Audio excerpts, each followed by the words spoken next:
The United States will introduce a 25% tariff on Indian imports starting August 1st, President Donald Trump announced on Tuesday. In addition, India faces an unspecified penalty for continuing to buy oil and military equipment from Russia, a move Trump criticized as undermining global efforts to end the war in Ukraine. This new tariff rate is slightly lower than the 26% Trump previously announced on what he dubbed Liberation Day. Still, the 25% figure remains on the higher end of the range he recently considered, which spanned from 20% to 25%. Posting on his Truth social platform, Trump said the measure would take effect from August 1st, the same deadline set for concluding a U.S. India trade deal. He referred to India as a friend, but argued that its tariffs remain among the highest in the world. Trump also condemned India's ongoing energy and defense trade with Moscow.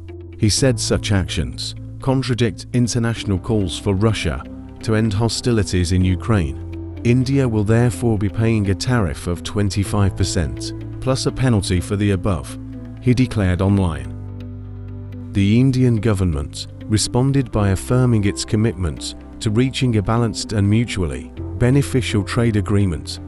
Officials emphasized their dedication to protecting the interests of Indian farmers, entrepreneurs, and small businesses, promising to take all steps necessary to safeguard the national economy.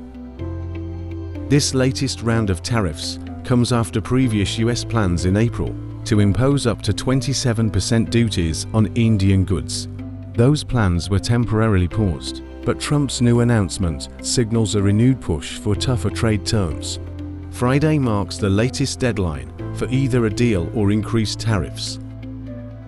Trump has long criticized India's trade policies, often referring to the country as a tariff king and accusing it of abusing trade relations with the US. "But now I'm in charge, and you just can't do that," he said earlier this week. According to official figures, the US imported approximately $129.2 billion in goods from India in 2024, resulting in a trade deficit of $45.7 billion. Despite that volume, Trump claimed the US had done very little business with India and reiterated his stance that Indian tariffs are excessive. Prime Minister Modi is a friend of mine, but they don't do very much business in terms of business with us. They sell a lot to us, but we don't buy from them. You know why? Because the tariff is so high. They have one of the highest tariffs in the world. Now they're willing to cut it very substantially, but we'll see what happens. We're talking to India now. We'll see what happens. And it doesn't matter too much whether we have a deal or whether we charge them a certain tariff, but you'll know at the end of this week.